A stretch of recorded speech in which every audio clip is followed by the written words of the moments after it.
In late 1973, just 3 years after the Beatles split, something remarkable happened.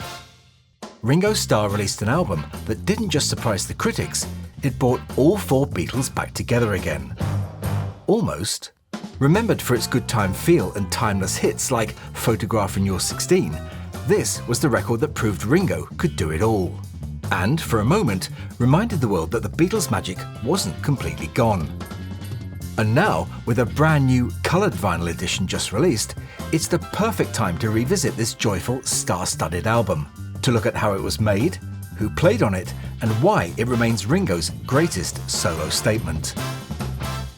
I'm Andrew from Parlogram, and today we're diving deep into Ringo. Well, not the 8-track version, but you know what I mean.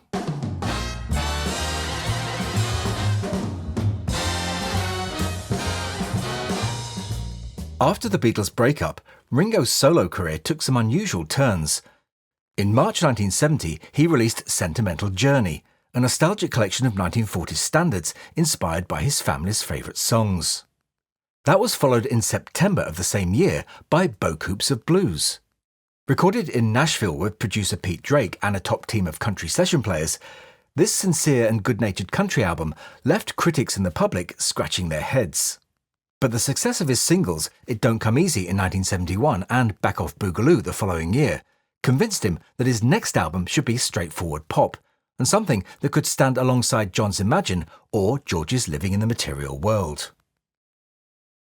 To do it, he teamed up with producer Richard Perry, fresh from his hits with Harry Nilsson and Carly Simon. Sessions were booked in Los Angeles and London between March and July 1973, and the guest list was staggering. Mark Bolan, Billy Preston, The Band, Nicky Hopkins, Klaus Voormann, and yes, John, Paul and George, making Ringo the only post-Beatles album featuring all four Beatles. The main sessions ran from the 5th of March to the 30th of April 1973, with overdubs continuing into July. Most recording took place at Sunset Sound Recorders in LA, with additional work at Burbank Sound Labs and Producers Workshop. One legendary date was the 13th of March 1973, when Ringo, John and George were all in the same room recording I'm the Greatest with Klaus Voormann. Then, on April the 16th, Ringo moved the session to Apple Studios on Savile Row, where Paul and Linda joined him for 15 takes of 6 o'clock, while Ringo recorded his tap dancing part for Step Lightly. Yes, that's actually him you hear on the floor. So now, let's take a look at the music and find out the stories behind the songs.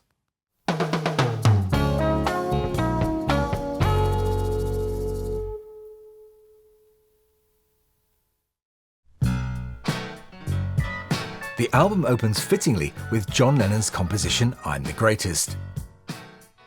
John had written the song back in 1970 during his Plastic Ono Band days, but even he realised it was a bit too tongue-in-cheek for him to sing. So when Ringo started work on his new record 3 years later, John dusted it off and said, "You should do this one, Richie, it's made for you." On paper, it's classic Lennon humour, a satirical self-aware look at fame and ego, but through Ringo's voice, it becomes something altogether different. Instead of arrogance, it's full of warmth, a wink, and that unmistakable Liverpool charm. Behind Ringo on drums, you've got John Lennon on piano and backing vocals, George Harrison on guitar, and Klaus Voormann on bass, meaning that for the first time since 1970, 3 ex-Beatles were back in the same studio together. News leaked, and the world's press erupted, with Klaus mistakenly cast as Paul's replacement. And musically, the chemistry really is there. George's slide guitar has that warm All Things Must Pass tone, John's piano exudes pure rock and roll energy, and Ringo's drumming has that playful swing you can spot instantly. Production-wise, Richard Perry keeps it sharp and simple. Horns, a few backing vocals, and plenty of space for Ringo's voice to stand out. I'm the Greatest isn't just a novelty opener. It's Ringo stepping up with confidence and history behind him, and it sums up everything the album's about: humour, friendship, and the simple joy of making music together again.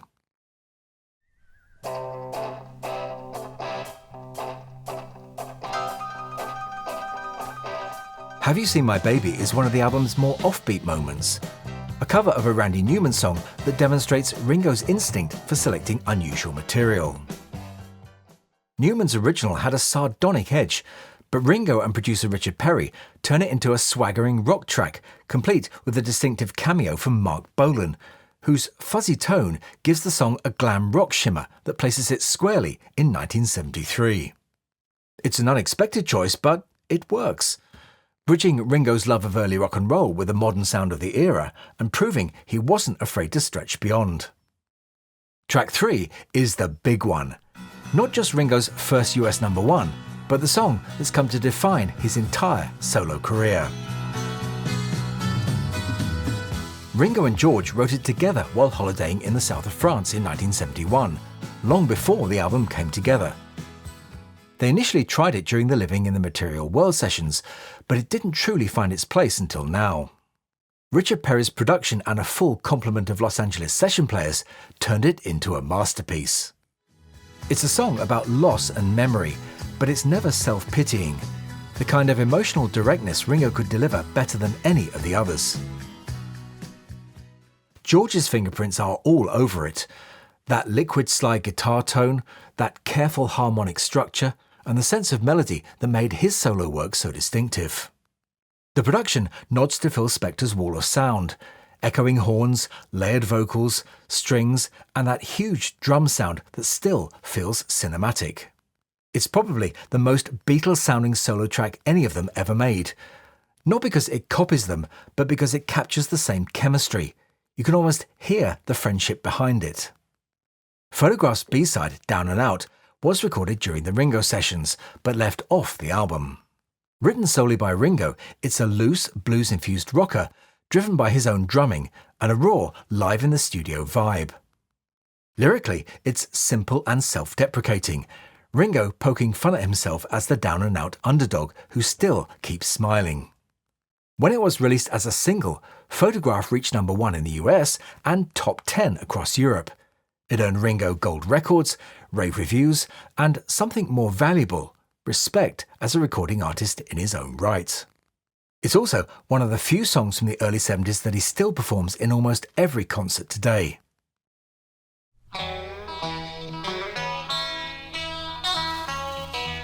Sunshine Light for Me, Sail Away Raymond, is one of the 2 songs George Harrison contributed to the album, and among its most surprising highlights.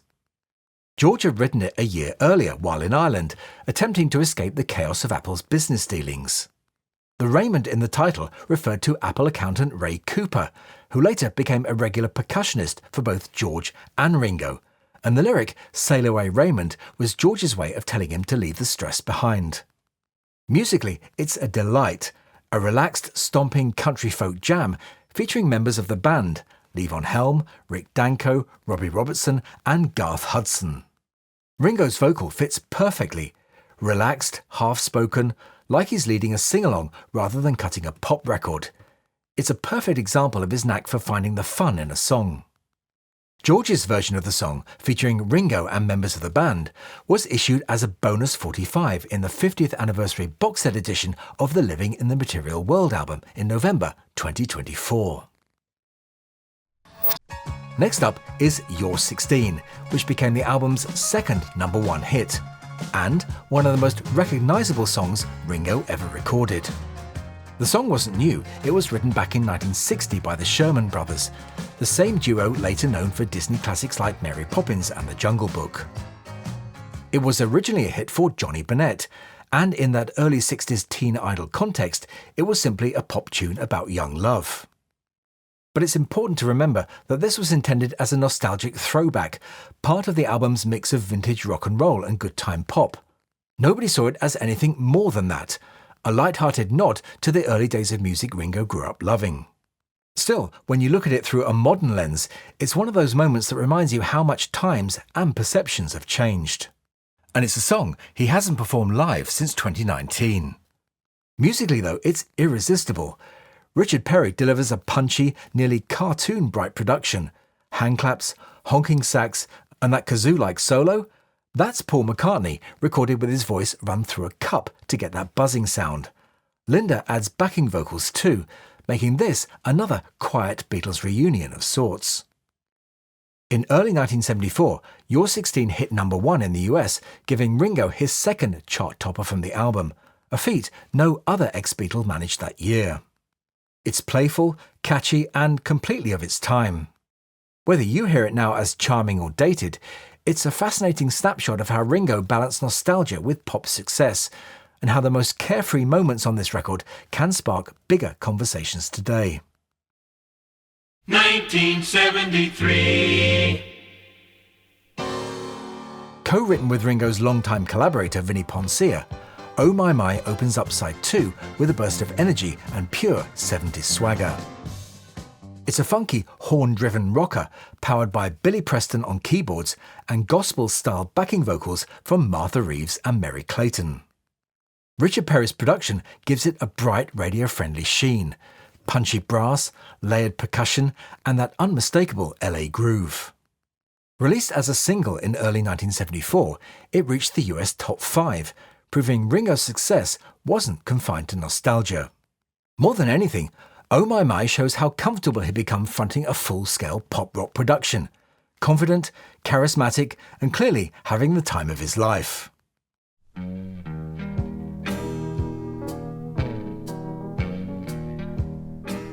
Step Lightly is one of only 2 songs on the album written entirely by Ringo himself, and is a perfect reflection of his laid-back personality. Built around a lilting rhythm and an easy mid-tempo groove, it feels almost like a musical breather after the high-energy Oh My My. The lyrics are simple and good-humoured, advice to take life as it comes, delivered in Ringo's characteristic laid-back vocal style. And while not a chart single, Step Lightly adds warmth and character to the album's second side, reminding listeners that Ringo's best work often comes from not trying too hard.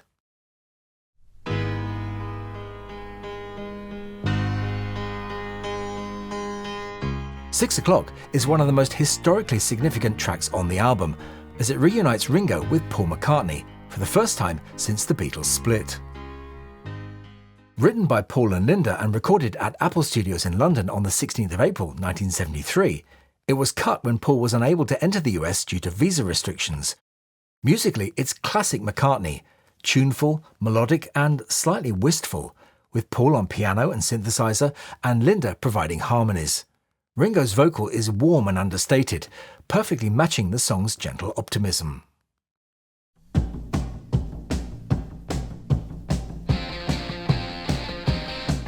Devil Woman is another of Ringo's collaborations with Vinnie Poncea, and it injects the latter half of the album with a welcome burst of rock energy. Driven by a tough guitar and punchy horn section, it's one of the album's more straightforward rock tracks, less playful than Your 16, but full of attitude. Ringo's vocal delivery is confident and gritty, showing how far he'd come from the light-hearted crooner of Sentimental Journey. Richard Perry's production leads into a darker, bluesy texture, with layered guitars and that trademark 1970s compression giving it real bite.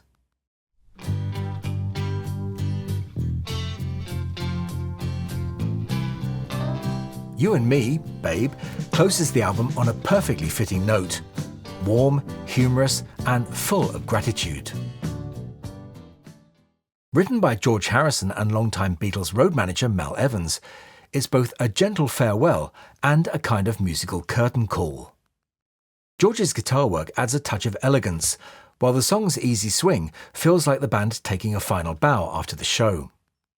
During the fade-out, Ringo breaks the fourth wall, thanking everyone who'd helped make the album, the musicians, engineers and friends, in his own cheerful way. Well, it's the end of the night. I'd just like to say thank you to everyone involved in this piece of plastic we're making. Good old Jim Calfer, Klaus Bormann, Nicky Hopkins, George Harrison, John Lennon, Paul McCartney, Richard Perry for producing this masterpiece, Bill Schnee, ever smiling, ever welcome, Vinnie Poncea, and all his other friends, and everyone else who joined in and helped us on this wonderful record. So it's a big good night from your friend and mine, Ringo Starr. It's a charming human moment that captures the spirit of the entire record, generous, good-natured, and deeply rooted in friendship. The album came in a stunning gatefold sleeve with a 24-page booklet of lyrics and drawings by Klaus Forman, one illustration per song. The front cover paintings are by Tim Bruckner, and if you look closely, you'll spot everyone who played on the album. Paul with Linda, John with Yoko in a bag, George with a balloon bearing the Om symbol. It was one of Apple's most lavish packages. And tucked into the artwork is a little Beatle humour, the phrase, "Do it on mon day." It's a cheeky twist on the royal motto, Dieu et mon droit, God and my right. Say it aloud, you get "Do it on Monday." That laid-back Apple attitude perfectly summed up. 2 years later, Harry Nilsson even used it as an album title after working on Ringo. So between the All-Star sessions and the deluxe packaging and that touch of Apple wit, Ringo wasn't just a hit, it was a statement. Proof that the Beatles' playfulness and craftsmanship were alive and well in 1973. The album hit number 2 in the US and number 7 in the UK, went platinum and became the most successful post-Beatles solo LP to that point. It's still the only one to feature all 4 Beatles performing. Ringo 1973 isn't just nostalgia, it's a celebration of friendship and musicianship. It's the sound of 4 men who changed the world, still finding joy in making music together, even briefly. So what's your favourite track from Ringo? Do let me and everyone else know in the comments. And if you picked up this new pressing yourself, tell me how it sounds on your setup. And if you've enjoyed this one, check out our other videos on some of the other Beatles solo albums. But that's all for this time, so I'll say bye for now, and thanks for watching.